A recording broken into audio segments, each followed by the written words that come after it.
بسم اللہ الرحمن الرحیم۔ ہر وقت یہ آیت پڑھو، بے شک وضو ہو یا نہیں ہو۔ یہ آیت پہاڑ کے ٹکڑے ٹکڑے کر دے، پانی کو روک دے، گناہوں کو مٹا دے، قضا نمازیں سب معاف کروا دے، وہ آیت یہ ہے۔ محترم ناظرین، ہمارا آج کا وظیفہ اس ایک پیاری سی کلمے کے حوالے سے ہے، جس کے بارے میں حضرت محمد صلی اللہ علیہ وسلم نے فرمایا جو بھی یہ کلمہ پڑھے گا اس کے تمام گناہ مٹا دیے جائیں گے اور قضا نمازیں سب معاف ہو جائیں گی۔ یہ تسبیح پہاڑ کے ٹکڑے ٹکڑے کر دیتی ہے، پانی کو روک دیتی ہے، گناہوں کو مٹا دیتی ہے اور فیصلہ اس کے حق میں ہوگا، کیونکہ یہ ایسی تسبیح ہے جس کے پڑھنے سے اللہ تعالیٰ اس شخص سے بہت خوش ہوتا ہے، اس سے راضی ہوتا ہے، اس کی التجا کو سنتا ہے، اس کی مانگی گئی دعاؤں کو قبول کرتا ہے، اس کی دعاؤں پر کن فرما دیتا ہے اور اس کی خواہشات کی تکمیل ہونے لگتی ہے۔ اس کو کسی چیز کی کمی نہیں رہتی۔ اس تسبیح کو پڑھنے والا جب دل سے اور یقین کامل کے ساتھ اس کو پڑھتا ہے تو غیب سے آواز آتی ہے کہ مانگ تجھے سب دیا جائے گا۔ تو اس پیاری اور عظیم تسبیح کے بارے میں جاننے کے لیے گزارش ہے کہ ویڈیو کو آخر تک لازمی دیکھیے گا۔ ناظرین، اکثر زندگی میں ایسے وقت آتے ہیں جب ہر طرف سے دروازے بند محسوس ہوتے ہیں، فیصلے انسان کے حق میں نہیں ہوتے، اپنے بھی مخالف ہو جاتے ہیں، دشمن طاقتور لگتے ہیں اور انسان چاہتا ہے کہ کوئی رستہ نکلے، کوئی سہارا ملے، کوئی ایسی چیز ہو اس کے حق میں فیصلہ کرے، اس کے دشمنوں کو مغلوب کر دے اور اسے کامیابی عطا کرے، اس کی تمام قضا نمازیں معاف ہو جائیں، اس کے تمام گناہ مٹ جائیں۔ تو دین اسلام میں ہر مشکل کا حل قرآن مجید کے اندر موجود ہے۔ یہ اللہ کا کلام ہے، اس میں وہ طاقت ہے جو ہر ناممکن کو ممکن کر سکتی ہے۔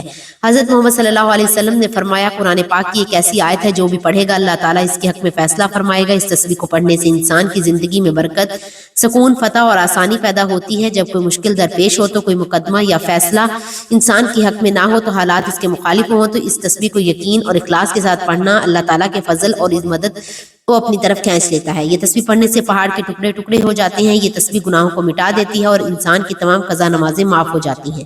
ناظرین، یہ ایک عظیم تسبیح ہے جسے ایمان اور پختہ یقین کے ساتھ اس کو پڑھنے والا کبھی خالی ہاتھ نہیں لوٹتا۔ دل صاف ہو، نیت پاک ہو اور یقین اللہ پر ہو تو یہ تسبیح حد بند دروازہ کھول دیتی ہے اور ہر رکاوٹ کو دور کر دیتی ہے۔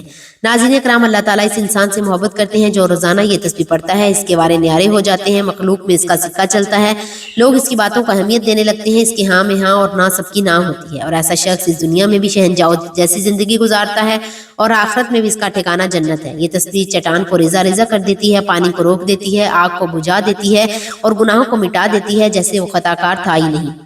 جو اللہ رب العزت اور نبی کریم صلی اللہ علیہ وسلم کا بتایا ہوا یہ ایک عمل کر لیتا ہے۔ اس ویڈیو میں آپ کو بتائیں گے وہ کون سی تسبیح ہے جسے روزانہ پڑھنے سے اللہ سبحانہ و تعالیٰ اپنے اس بندے سے خوش ہو جاتے ہیں، اور وہ کون سا عمل ہے جس کو کرنے سے انسان دنیا اور آخرت میں امیر و کبیر اور غنی اور دولت مند ہو جاتا ہے۔ ناظرین اکرام، یوں تو قرآن پاک میں نازل کی گئی ہر ایک سورت، بلکہ ہر ایک آیت، ہر ایک لفظ، ہر ایک حرف اللہ سبحانہ و تعالیٰ کی عظمت اور بزرگی کا اعلان کر رہا ہے، لیکن ایک ایسی مبارک تسبیح جو کہ اللہ نے خاص غریبوں کو نوازنے کے لیے قرآن پاک میں نازل فرمائی ہے، جو بھی ہر روز اس تسبیح کو پڑھنے کا اپنا معمول بنا لیتا ہے تو اللہ پاک اس کے گناہوں کو معاف کر دیتے ہیں، اس کی جتنی بھی حاجتیں ہیں پوری ہو جاتی ہیں، چند ہی دنوں میں وہ امیر سے امیر تر ہو جاتا ہے۔ لوگ اس کے اوپر برستی دولت کی بارش دیکھ کر حیران ہو جاتے ہیں۔ اس تسبیح کے بارے میں بتانے سے پہلے آپ کو ایک ایسا عمل بتاتے ہیں جس کی قرآن میں بار بار تاکید فرمائی گئی ہے، چنانچہ اللہ تبارک و تعالیٰ نے بار بار قرآن پاک میں اپنے آخر الزماں اور آپ کے صحابہ کی تمام اولاد، تمام مومنین جس کو عمل کرنے کی بار بار تاکید فرمائی ہے وہ اللہ تعالیٰ کا شکر ادا کرنا ہے۔ سورہ بقرہ میں ارشاد بانی ہے، بس تم میرا شکر کرو میں تمہیں یاد رکھوں گا اور میرا شکر کرو۔ سورۃ ابراہیم میں فرمایا جب تمہارے رب نے اعلان کیا کہ اگر تم شکر کرو گے تو میں تمہیں اور زیادہ دوں گا اور اگر تم ناشکری کرو گے تو یقیناً میرا عذاب بہت سخت ہے۔ سورہ لقمان میں فرمایا ہم نے لقمان کو حکمت دی کہ اللہ کا شکر ادا کرو، اور شکر کرتا ہے وہ اپنے ہی فائدے کے لیے کرتا ہے، اور جو کوئی ناشکری کرے تو بے شک اللہ بے نیاز سب خوبیوں والا ہے۔ اس طرح سورۃ نحل میں فرمایا گیا بس اللہ کا دیا ہوا حلال اور پاک رزق کھاؤ اور اللہ کی نعمتوں کا شکر ادا کرو اگر تم صرف اس کی عبادت کرتے ہو۔ تو سورہ مومنون میں فرمایا گیا اگر ہم نے اسے رستہ دکھایا خواہ وہ شکر گزار بنے یا ناشکرہ بنے۔ ناظرین، یہ تمام اس آیت کی بہت سی شکر گزاری کی اہمیت اور ناشکری سے بچنے کی تلقین فرمائی گئی ہے اور ہمیں یاد دلاتی ہے کہ شکر گزاری کرنا اللہ کی عطا کی گئی نعمتوں کی قدر کرنے کا ایک بہترین طریقہ ہے، اور شکر ادا کرنا ہی وہ عمل ہے جس کے سبب اللہ سبحانہ و تعالیٰ انسان کو زیادہ سے زیادہ عطا فرماتا ہے۔ اس حوالے سے حضرت موسیٰ علیہ السلام کا ایک واقعہ بڑا ہی مشہور ہے۔ حضرت موسیٰ علیہ السلام کو کوہ طور پر اللہ تعالیٰ سے ہم کلام ہونا روانہ ہوئے تو رستے میں ایک شخص سے ملاقات ہوئی۔ اللہ نے اس کو رزق کی خاصی فراوانی عطا کر رکھی تھی۔ اس نے حضرت موسیٰ علیہ السلام سے عرض کی اے رسول خدا، میرا رب سے ذرا میرے تعلق متعلق دریافت کیجئے گا کہ میرے لیے کیا حکم ہے، میرے پاس اتنا رزق ہے کہ سنبھالے نہیں سنبھالا۔ موسیٰ علیہ السلام آگے روانہ ہوئے تو ایک اور شخص کو دیکھا، اس نے ریت سے جسم کو ڈھانپ رکھا تھا۔ اس نے حضرت موسیٰ علیہ السلام سے کہا اے کلام اللہ، میرے رب سے میری کیفیت عرض کیجیے گا۔ حضرت موسیٰ علیہ السلام کو کوہ طور پر پہنچے اور پہلے والے آدمی کے متعلق دریافت کیا تو اللہ نے جواب دیا کہ اسے کہو نہ ہماری ناشکری نہ کرے۔ جب دوسرے کے متعلق پوچھا تو فرمایا اسے کہو ہمارا شکر گزار بن جائے۔ حضرت موسیٰ علیہ السلام نے واپس ہوتے ہی پہلے آدمی سے کہا کہ اللہ فرماتے ہیں تم میری ناشکری کرو تمہارے رزق میں کمی ہو جائے گی۔ اس نے آنکھوں میں آنسو بھرتے ہوئے کہا کہ اے موسیٰ میں اتنا کچھ دینے والے رب کا ناشکرہ بندہ نہیں بن سکتا۔ آپ آگے چلے اور دوسرے آدمی سے مل کر کہا کہ اللہ فرماتے ہیں کہ اس کا شکر ادا کرو تو وہ تمہیں اور زیادہ دے گا۔ تو ناظرین اس نے انتہائی مایوسی سے جواب دیا کہ میں کس بات کا شکر ادا کروں، میرے پاس ایسا ہے ہی کیا جس پر میں شکر ادا کروں۔ ابھی اس کی بات مکمل ہی نہیں ہوئی تھی کہ ہوا چلی اور اس جسم پر سے ریت اڑ گئی اور وہ بھرنا ہو گیا۔ آپ صلی اللہ علیہ وسلم کے فرمان میں اللہ کی ربوبیت پر اس کی حمد، کیونکہ وہی خالق رازق کائنات میں تصرف اور اس کی تدبیر کرنے والا ہے، جس کی بنا پر وہ اس بات کا مستحق ہے کہ بندے اس کا شکر ادا کریں، اور ہمارے رسول صلی اللہ علیہ وسلم تمام شکر گزاروں میں سرفہرست ہیں۔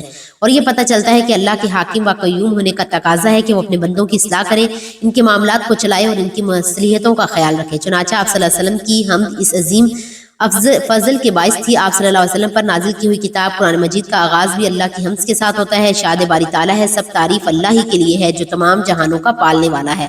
آپ صلی اللہ علیہ وسلم نے شکر کی ایک اور نہایت خوبصورت قسم بیان فرمائی اور باری تعالیٰ کی نعمتوں کا اظہار اور ان کا تذکرہ، جیسا کہ اللہ تعالیٰ نے فرمایا آپ اپنے رب کی نعمت کو بیان کرتے ہیں۔ نبی صلی اللہ علیہ وسلم نے ایک شخص کو دیکھا جس نے بوسیدہ کپڑے پہن رکھے تھے۔ آپ صلی اللہ علیہ وسلم نے اس سے پوچھا کیا تیرے پاس مال ہے؟ اس نے کہا ہاں۔ آپ صلی اللہ علیہ وسلم نے فرمایا جب اللہ تعالیٰ تجھے مال دے تو پھر اس کی نعمت اور کرم کا اثر بھی تجھ پر دکھائی دینا چاہیے۔ آپ صلی اللہ علیہ وسلم نے فرمایا بلا شبہ اللہ عز و جل پسند کرتا ہے کہ وہ اپنی نعمت کا اثر اپنے بندے پر دیکھے۔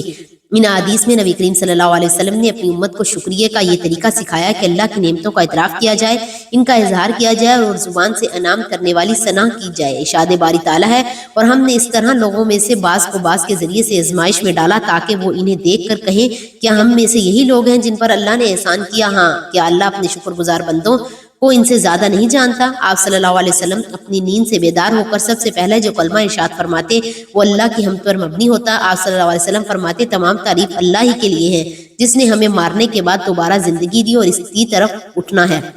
آپ صلی اللہ علیہ وسلم بے حال کر دینے والی تھکاوٹ کے بعد آرام دہ نیند آنے پر بھی اپنے رب کی حمد بیان کرتے اور اس پر بات پر بھی تعریف و ثنا کرتے کہ اس نے روح کو لوٹایا تاکہ آپ خوبصورت دن اور امید و عمل سے بھرپور زندگی کا استقبال کریں۔ نیز اس صبح کی نعمت پر بھی اپنے رب کی حمد کرتے جس نے پوری شان و شوکت سے کائنات کو ڈھانپ لیا اور اس کی نوکروں نے ہر سو اجالا کر دیا۔ آپ صلی اللہ علیہ وسلم اپنی امت کو بشارت دیتے ہوئے فرمایا جس نے صبح کے وقت کہہ دیا اے اللہ مجھے جو بھی نعمت حاصل ہو وہ تجھی اکیلے ہی کی طرف سے ہے، تیرا کوئی شریک نہیں، سو تیری ہی حمد ہے اور تیرا ہی شکر ہے، تو اس نے اپنے اس دن کا شکر ادا کر لیا، اور جس نے شام کے وقت اسے کہہ دیا تو اس نے اپنی رات کا شکر ادا کر لیا۔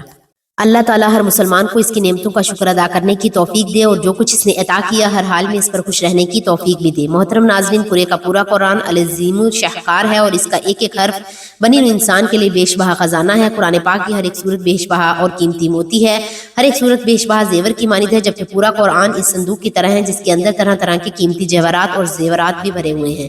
ان قیمتی جواہرات سے وہی لوگ مستفید ہوتے ہیں جو ہر روز قرآن شریف کو کھولتے ہیں، اس کی تلاوت کا شرف حاصل کرتے ہیں۔ محترم ناظرین، یہ ایک ایسی تسبیح ہے جسے روزانہ پڑھنے والا کبھی مایوس اور کبھی نامراد نہیں ہوتا۔ دنیا جہاں کی دولتیں ایسے انسان پر عاشق ہو جاتی ہیں، جو روز یہ تسبیح پڑھتا ہے یہ ایسے انسان کو کوئی کام رکاوٹ اور بندش کا شکار نہیں ہوتا۔ ایسے انسان کو کبھی مال و دولت کی کمی نہیں ہوتی جو ہر روز نماز کے بعد یہ تسبیح پڑھتا ہے۔ کتنا ہی بڑا اور دشوار کام کیوں نہ ہو، کتنی بڑی رکاوٹ کیوں نہ ہو، حالات کتنے ہی خراب کیوں نہ ہوں، جو بھی بندشیں ہوں آپ کی زندگی کو تباہ و برباد کر چکی ہوں، اللہ کی قدرت سے، اللہ کی عطا سے اور اللہ کی نعمت سے، رحمت سے نا امید نہ ہونا، ہر وقت یہ تسبیح پڑھو، بے شک وضو ہو یا نہیں، یہ تسبیح پہاڑ کے ٹکڑے ٹکڑے کر دے، پانی کو روک دے، گناہوں کو مٹا دے اور قضا نمازیں سب معاف کروا دے۔ سب سے پہلے آپ نے تعوذ اور تسمیہ پڑھنا ہے، اعوذ باللہ من الشیطان الرجیم، بسم اللہ الرحمن الرحیم۔ پڑھنے کے بعد درود پاک پڑھ لیں۔ درود پاک آپ صلی اللہ علیہ وآلہ وسلم پڑھ لیں، صلی اللہ علی محمد پڑھ لیں یا درود ابراہیمی پڑھ لیں۔ درود ابراہیمی کی فضیلت زیادہ ہے، اس لیے ثواب کے لیے میرے ساتھ بھی ایک مرتبہ پڑھ لیں۔ اللہم صلی علی محمد وعلی آل محمد کما صلیت علی ابراہیم وعلی آل ابراہیم انک حمید مجید۔ اللہم بارک علی محمد وعلی آل محمد کما بارکت علی ابراہیم وعلی آل ابراہیم انک حمید مجید۔ 3، 5 یا 7 مرتبہ درود پاک پڑھنے کے بعد آپ نے تعوذ اور تسمیہ یعنی اعوذ باللہ من الشیطان الرجیم اور بسم اللہ الرحمن الرحیم